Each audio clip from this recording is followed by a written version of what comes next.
Apparently, I'm the problem, but I'm also the solution. Hi, my name is Riza, and I'm here to share with you some simple life hacks to a better day and a better you.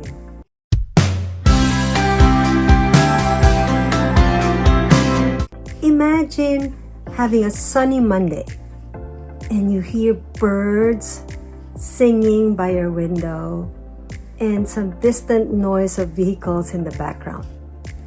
One person will wake up grateful, excited, and anticipating good things to happen for her.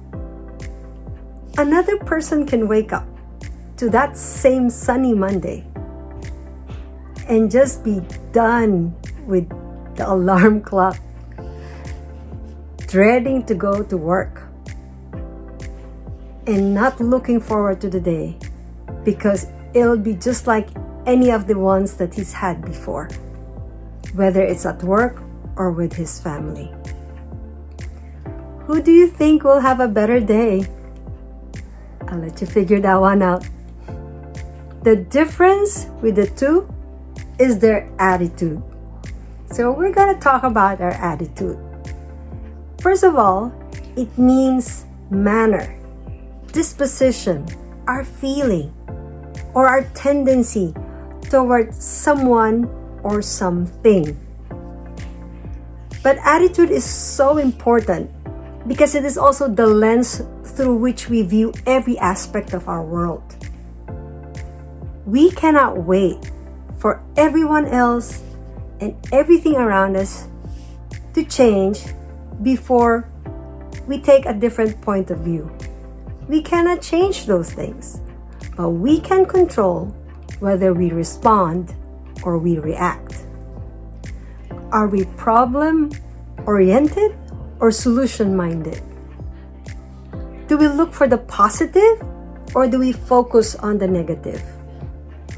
Will we be proactive when faced with a situation or do we just passively let things happen? The choice is always ours. And even the smallest change can have a lasting effect. You know, I've heard of how an aircraft, if it starts flying and it's just even 1 degree off its course, and it continues in that flight for so many hours, by the end of that flight, it would be so far away from its intended destination.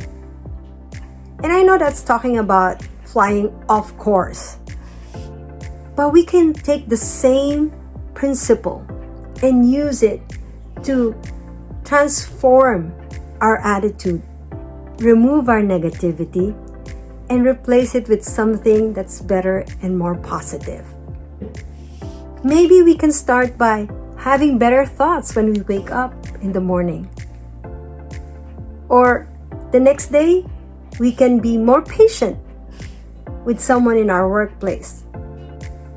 I used to wake up every day and hurry my way because I feel like I have so many things to accomplish and I don't have enough time for them.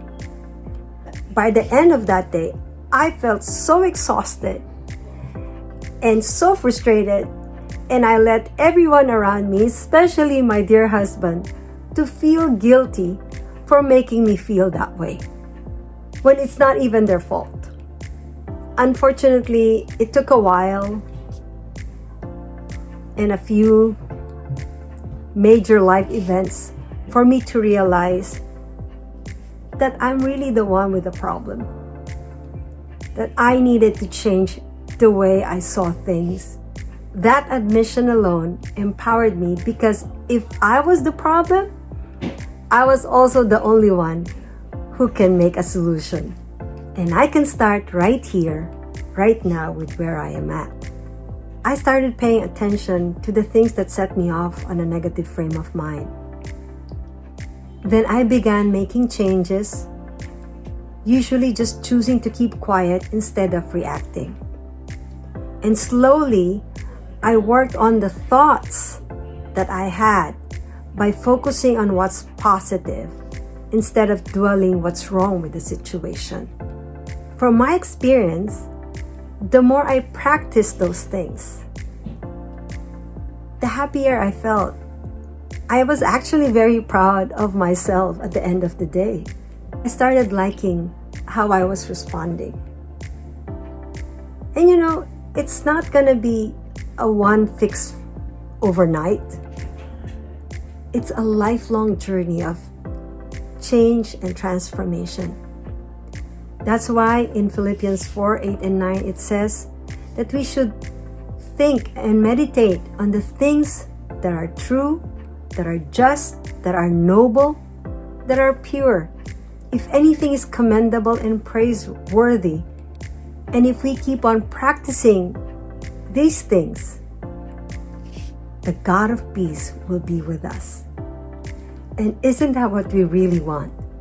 To be at peace and full of joy, knowing that we lived out the best version of ourselves. You cannot underestimate the power and effect of the little changes that you do in the long haul. Just like that airplane, you will not be able to recognize yourself. You will be so much happier, so much more fulfilled, more productive, and a better member of your community, loved by your family. God bless you, and hope to see you on the next one.